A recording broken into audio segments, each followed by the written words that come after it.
Hello friends, welcome to your channel English Mania. Today we are going to do something very important which is closely connected to error portions in competitive examinations, that is called conditionals. Conditionals are attached part of tenses. As tenses are very basic, so automatically conditionals they also become very basic here. So here we go without wasting much time. In conditionals you will have a statement, आपके पास एक statement होगा. वो statement दो parts में भागों में divided होगा. हर एक भाग को हम क्लॉज कहते हैं इंग्लिश में. दोनों clause, first clause and second clause एक कॉमा से सेपरेटेड होगा. जो भी क्लॉज, जिस भी क्लॉज में अगर, मगर, जब या if, when, if we call in English जैसा होगा उसे हम कंडीशनल क्लॉज कहेंगे, राइट. और जो दूसरा क्लॉज होगा उसके अलावा उसे हम मेन क्लॉज कहेंगे. ज़रूरी नहीं है कि कंडीशनल क्लॉज जो है वो पहले हो और मेन क्लॉज बाद में हो. ऐसा भी हो सकता है कि मेन क्लॉज पहले हो, कंडीशनल क्लॉज बाद में हो. कंडीशनल आप समझ गए, जिसमें किसी तरह की कंडीशन हो, किसी तरह की शर्त हो. जैसे अगर वह आएगा, अगर वह जाएगा, अगर वह नहीं आएगा. समझ रहे. तो हिंदी में अगर देखें तो अगर लिखा है अगर वह आएगा तो मुझे अच्छा लगेगा. तो इसमें भी दो सेंटेंसेस आप कह सकते हो जो कनेक्टेड है, दो क्लॉजेस. अगर वह आएगा तो मुझे अच्छा लगेगा. इंग्लिश में अगर ट्रांसलेशन करें तो कैसे करेंगे, खुद से ट्राई किए. अगर वह आएगा तो मुझे अच्छा लगेगा. तो कुछ लोग लिखना चाहेंगे if he will come we will go. कुछ लोग ऐसा लिखना चाहेंगे if he will come we will go. But grammar में अगर आप will को दो बार यूज़ कर रहे हैं या shall को दो बार यूज़ कर रहे हैं तो वो मिस्टेक होती है. या फिर एक बार will और एक बार shall को यूज़ कर रहे हैं एक ही स्टेटमेंट में तो वो भी रॉन्ग है. तो हम ऐसा नहीं लिख सकते, राइट. हालांकि आप सोच रहे होंगे यहाँ पे लिखा है आएगा और यहाँ पे लिखा है लगेगा और दोनों ही फ्यूचर टेंसेस लग रहे हैं. But when it comes to English तो हमारे रूल्स कहते हैं कि दो बार आप विल को या शैल को यूज़ नहीं कर सकते. हालांकि ये हिंदी में ठीक है. तो हम इसे कैसे लिखेंगे. हमने देखा है कि इसको लिखना चाहिए if he comes, if he comes we will go. if he comes we will go. आगे देखेंगे क्यों. जैसे एक और कंडीशन है आपका, हम अभी सिर्फ समझ रहे हैं कि कंडीशन स्टेटमेंट किस तरह के होते हैं. जब वह घर आएगी तो कंडीशन है, यहाँ पे शर्त है, जब वह आएगी तभी हम खाना खाएंगे, तो हम खाना खाएंगे, राइट. तो अगर आप इसको ऐसे लिखते हो, आपने लिखा if she will come home we will eat. if she will come home we will eat. तो अगेन आप देख सकते हैं कि यहाँ पे will दो बार यूज़ हो गया है जो कि गलत है. तो हम will को या shall को दो बार यूज़ नहीं कर सकते, इतना समझ लेते हैं. करेक्ट क्या होगा वो हम अभी देखेंगे. तो देखते हैं. सबसे पहले हमने जैसे कहा कंडीशन है तो इसमें अलग अलग तरह की आपको कंडीशंस जो हैं वो मिल जाएंगी, राइट. पहली कंडीशन है अगर आपका कंडीशनल क्लॉज जिसमें शर्त है, अगर वो सिंपल प्रेजेंट टेंस में है लिखा हुआ, यानी कि इज एम आर है उसमें या फिर एस ई एस है फर्स्ट फॉर्म के साथ, जैसे गोज, ईट्स, या फिर उसमें हैज़ या हैव है. दैट मीन्स वो प्रेजेंट से कनेक्टेड है, प्रेजेंट टेंस से कनेक्टेड है, राइट. तो फिर हम मेन क्लॉज में विल या शैल का प्रयोग करेंगे और विल और शैल के साथ फर्स्ट फॉर्म आती है. जैसे कि एग्जाम्पल के लिए इफ़ दे आर रेडी, ये है सिंपल प्रेजेंट टेंस में, सिंपल प्रेजेंट टेंस में है इफ़ दे आर रेडी. तो हम सोच रहे हैं कि आगे क्या लिखें, विल शैल यूज़ करें या फिर सिंपल प्रेजेंट ही यूज़ करें. तो उस केस में हमें पता है कि ये सिंपल प्रेजेंट में है तो हमें इसको विल या शैल यूज़ करना चाहिए. तो आप लिखोगे if they are ready we all shall leave. तो ये स्टेटमेंट बिल्कुल सही है। तो ये पहली आपकी कंडीशन है कि अगर सिंपल प्रेजेंट में है आपका कंडीशनल क्लॉज इफ़ व्हेन ये वाला, तो आप आगे विल और शैल का यूज़ करो। लेकिन इसमें एक यहाँ पे एक शर्त है, रूल है इससे कह सकते हैं, कि ये जो स्टेटमेंट है वो यूनिवर्सल ट्रुथ नहीं होना चाहिए। यूनिवर्सल ट्रुथ यानी कि जो सत्य, जो हमेशा सत्य होता है, ऐसे स्टेटमेंट ये वाले जिसमें हम ये कंडीशन लगाएंगे नहीं होने चाहिए। या फिर इसमें किसी भी तरह का तथ्य यानी कि फैक्ट वाले जो स्टेटमेंट्स हैं वो ये स्टेटमेंट नहीं होने चाहिए। अगर ये कोई यूनिवर्सल ट्रुथ होता, फॉर एग्जाम्पल आप कह रहे हो इफ़ मून कम्स, तो ये एक ट्रुथ है जो हमेशा सत्य होता है। तो ऐसे स्टेटमेंट में आप विल शैल आगे नहीं लगाएंगे, क्योंकि जो यूनिवर्सल ट्रुथ है, ये जो तथ्य हैं, फैक्ट हैं, वो आगे के फ्यूचर पे डिपेंड नहीं होते हैं, वो हमेशा एक जैसे ही होते हैं, चाहे वो पास्ट हो, चाहे वो प्रेजेंट हो या फ्यूचर हो। इसीलिए हम उसमें एक पर्टिकुलर टेंस यानी कि फ्यूचर नहीं लगा सकते, वो बहुत गलत हो जाएगा। ठीक है, तो ये थी आपकी फर्स्ट कंडीशन। सेकंड कंडीशन देखते हैं। सेकंड कंडीशन है आपकी कि अगर, अभी हमने देखा कि अगर यूनिवर्सल ट्रुथ होगा तो हम उस कंडीशन को नहीं लगाएंगे, राइट। पॉइंट है, अब ये आप बोल रहे होंगे अगर यूनिवर्सल ट्रुथ हुआ, फैक्ट हुआ, तो हम क्या करेंगे। ओके, जैसे मैंने कहा था इफ़ मून कम्स, तो उस केस में क्या करेंगे, विल शैल तो नहीं लगाएंगे। उस केस में हम ये करेंगे, अगर यूनिवर्सल ट्रुथ या फैक्ट हुआ सिंपल प्रेजेंट के साथ में, कंडीशन के साथ में, तो हम आगे भी सिंपल प्रेजेंट का ही इस्तेमाल करेंगे। इज़ फर्स्ट फॉर्म का यूज़ करेंगे, सिंपल प्रेजेंट ही यूज़ करेंगे और कोई भी यूज़ हम नहीं करेंगे, विल शैल का यूज़ नहीं करेंगे, राइट। ऐसा इसलिए है क्योंकि आपको याद होगा, ये बहुत सिंपल है, इनमें इसको याद रखना। हमने बचपन में पढ़ा था कि सिंपल प्रेजेंट टेंस जो है वो किसके साथ आता है, यूनिवर्सल ट्रुथ के साथ आता है, याद आया। तो कभी भी यूनिवर्सल ट्रुथ आपको दिखाई देगा तो वो स्टेटमेंट पूरा सिंपल प्रेजेंट टेंस में होना चाहिए, और अगर वो ट्रुथ नहीं होगा तो उसके साथ विल शैल होना चाहिए।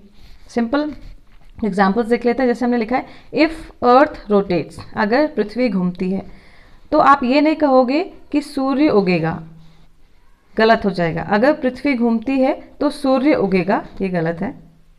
अगर पृथ्वी घूमती है तो सूर्य उगता है, ये बिल्कुल ठीक है। अब पूरा स्टेटमेंट, क्योंकि ये ट्रुथ है, इसको हम सिंपल प्रेजेंट टेंस में लिखना चाहिए था और हमने लिख दिया। हम इफ़ वाले केस में तो सिंपल प्रेजेंट है ही, आगे वाले केस में, मेन केस में, हम लोग विल शैल अब यहाँ पे नहीं लगाएंगे। अगर ये होता सन विल राइज तो ये गलत हो जाता फिर उस केस में, राइट। तो ये है यूनिवर्सल ट्रुथ। अगर हम फैक्ट की बात करें कि फैक्ट वाले स्टेटमेंट्स कैसे होंगे, फैक्ट तथ्य, राइट, कि ऐसा होने पर ऐसा होता है। जैसे if we help others, simple present tense है, first form of verb, right. If we help others, तो आप आगे लिखेंगे गॉड हेल्प्स अस। अगर मैं लिखती गॉड विल हेल्प अस, तो ये फ्यूचर बेस्ड हो जाता, जबकि तथ्य फ्यूचर बेस्ड नहीं होते हैं, वो हमेशा एक ही जैसे होते हैं, राइट।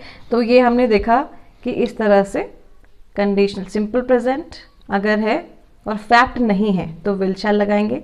सिंपल प्रेजेंट अगर है और फैक्ट भी है तो हम आगे भी सिंपल प्रेजेंट यूज़ करेंगे, राइट। तो ये हमारी सबसे पहली दो कंडीशंस हो गई हैं, राइट। आगे देखते हैं। अब अगर आपका जो कंडीशन है वो सिंपल पास्ट में है, सिंपल पास्ट मतलब सेकंड फॉर्म ऑफ वर्ब, हम यहाँ पे जैसे हमने उसमें हैज़ हैव लिया था, प्रेजेंट का परफेक्ट फॉर्म होता है हैज़ हैव, तो हमने वो प्रेजेंट के साथ ही लिया था कंडीशन में। बट हम यहाँ पर हैड जो होता है पास्ट परफेक्ट, पास्ट का परफेक्ट फॉर्म, वो नहीं लेंगे, उसके लिए से अलग से कंडीशन है, राइट। तो अगर आपके पास स्टेटमेंट है, पहले स्टेटमेंट देखते हैं। अगर लिखा है if they were ready, if they were ready, अब वर जो है ये पास्ट शो कर रहा है यहाँ पे, if they were ready, right.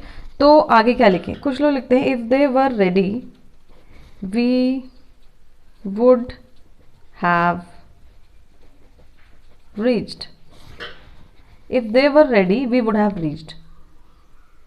बोलने में सही लग रहा है बट ये गलत है। हम जब भी आएगा सिंपल पास्ट कंडीशन वाले क्लॉज में, इफ़ वैन वाले क्लॉज में अगर सिंपल पास्ट है तो दूसरे वाले में हम वुड हैव नहीं लगा सकते हैं. It will always take would along with first form. Would takes first form. Would is past form of will, right. तो यहाँ पे फॉर एग्जाम्पल एक स्टेटमेंट होता है इफ़ दे आर रेडी, उसका पास्ट फॉर्म हो गया if they were ready, right. तो यहाँ आगे लिखते हैं हम प्रेजेंट के साथ में we will reach. If they are ready we will reach. तो आर का वर हो गया है तो विल का वुड होना चाहिए. यानी कि सिंपल पास्ट वाली कंडीशन में प्रेजेंट में जो भी होगा उसका पास्ट हो जाया करता है. तो it should be what, we would reach. Reach third form नहीं आएगी, फर्स्ट फॉर्म आएगी. तो ये कंडीशन है. एक और देख लेते हैं. अब इस केस में मैंने कंडीशनल क्लॉज को जो है वो सेकंड पोर्शन में लिखा है, सेकंड पार्ट में, राइट. तो अगर आप फर्स्ट से स्टार्ट करना चाहते हो तो फर्स्ट से स्टार्ट कर सकते हो. फॉर एग्जाम्पल कोई स्टेटमेंट है जिसमें आपको आधा ही दिया हुआ है या फुल स्टेटमेंट है, एरर पोर्शन है, तो आप आगे से भी इसको चेक कर सकते हो. John would keep party organized if she decided to come. मैंने देखा वुड लिखा है, वुड लिखा है और फर्स्ट फॉर्म है कीप, तो उसके साथ में कंडीशनल क्लॉज में सिंपल पास्ट होना चाहिए, यानी कि सेकेंड फॉर्म ऑफ वर्ब.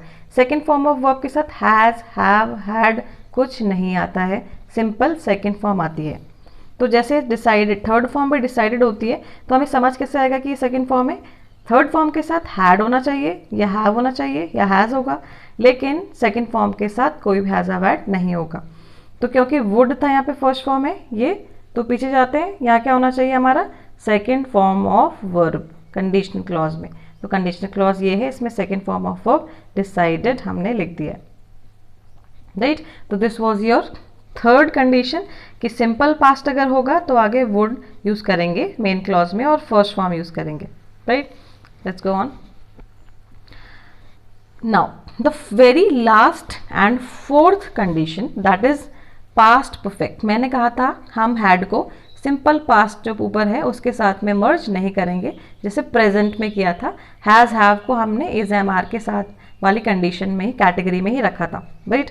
अब पास्ट परफेक्ट यानी कि हैड के साथ अगर कहीं भी थर्ड फॉर्म ऑफ वर्ब होगी कंडीशन क्लॉज में, अगर मगर वाले में, तो हम मेन क्लॉज में would have plus third form लगाएंगे. That's it, very easy. तो अगर यहाँ पे है if we had taken the responsibility, अगर हमने जिम्मेदारी ली होती, if we had taken the responsibility, had है और थर्ड फॉर्म है यहाँ पे टेकन, हैड टेकन, राइट. तो आगे क्या करना है, वुड हैव यूज़ करना है. वी वुड हैव और थर्ड फॉर्म यूज़ करनी है डन, तो we would have simply done it. तो this is as much easy. If we had taken the responsibility we would have done it. अगर ये होता ऊपर के जैसा, if we took, second form होता, if we took the responsibility, तो हम वुड हैव नहीं वुड लगाते. If he took the responsibility we would do it, first form, would takes first form. Clear हो गया everyone, right? So this was all your conditions. Now we'll see a very important question here, that is this: if she had a car we would have enjoyed. If she had a car we would have enjoyed. आपको check करना है, ये आपके errors में आया. For example exam में find the error और no error what. तो यू विल सी हेयर, आपको लगेगा कि हैड है, अभी हमने देखा था हैड, और हैड के साथ वुड हैव यूज करते हैं, राइट. You will feel like this statement is very correct and you will feel like marking no error in this case. But people, if you'll mark no error, you'll get a very big zero here, right? Why? Because हमने अभी देखा कि condition क्या थी. had के साथ में third form is totally compulsory. If there is no third form, it is not past perfect. If there is no third form, it is not past perfect. Past perfect क्या होता है, had के साथ third form होता है past perfect, right. तो फिर इस केस में हैड के साथ जो थर्ड फॉर्म नहीं थी तो पास्ट परफेक्ट नहीं लेंगे हम, राइट. जैसे कि मैंने आपको बताया था अभी कि अगर प्रेजेंट है आर तो उसमें अगर सिंपल पास्ट में हम जाते हैं तो हम इसको वर कर देते हैं, राइट। अगर वो प्रेजेंट में है हैज़, तो हम इसको सिंपल पास्ट में जाते हैं, क्या करते हैं, हैड कर देते हैं। अगर ये होता हैव, तो पास्ट में जाते हुए हम इसको हैड कर देते हैं, राइट। तो इसका मतलब जैसे हमने पहले देखा था, अगर लिखा होता इफ़ शी इज़ कमिंग, उसका पास्ट होता if she was coming, right. ऐसे ही यानी कि ये प्रेजेंट में रहा होगा हैज़ या हैव। अगर ये प्रेजेंट में होता तो ये होता if she has a car, if she has a car, right, if they have a car, something like that. तो इसका मतलब ये सिंपल प्रेजेंट से जस्ट पास्ट में आया है, और सिंपल प्रेजेंट से पास्ट में आने वाला क्या होता है, सिंपल पास्ट होता है। So this is what, this is your simple past tense, right? That means ये यहीं पर आएगा। ये पास्ट फॉर्म है, हैड जो यहाँ पे लिखा हुआ है वो पास्ट फॉर्म है हैज़ का पास्ट फॉर्म है हैड, राइट। प्लीज़ नोट है कि हम हैड प्लस थर्ड फॉर्म नहीं कह रहे, हम सिर्फ हैड कह रहे हैं। अगर सिर्फ हैड आएगा कंडीशन क्लॉज में बिना थर्ड फॉर्म के, तो उसे आप सिंपल पास्ट वाले केस में रखेंगे। और आपको पता है कि अगर सिर्फ सिंपल पास्ट अगर होता है तो हम उसके आगे मेन क्लॉज में वुड लगाते हैं, वुड हैव नहीं लगाते हैं, राइट। सो दैट मीन्स यहाँ पे हैव नहीं होना चाहिए, and would will take first form, so it should be enjoy. It should be if she had a car, we would enjoy. So mark this thing. This is the error that usually comes from conditionals, because we forget to mark here that had can also be, had without third form can be simple past, and we just feel like had is there, so it should be past perfect, but that's not the case, right? So remember this always, that if you're going to have had without a third form, then it should be simple past tense. Clear, people? So this was all about your conditions. You can just write some condition by yourself and start making the main clauses, or you can write main clause and write the condition clause on the back part or the further part, right? So this was all about your conditionals. If you have enjoyed the session and you have learned something, then just like the video and press the bell icon, subscribe to my channel, and if you want a particular you can say topic that you want to learn about, then just put it in the comment. If you have any kind of doubt about the video, or if you have any doubt while learning conditionals, then you can just drop in the comment box. Thank you.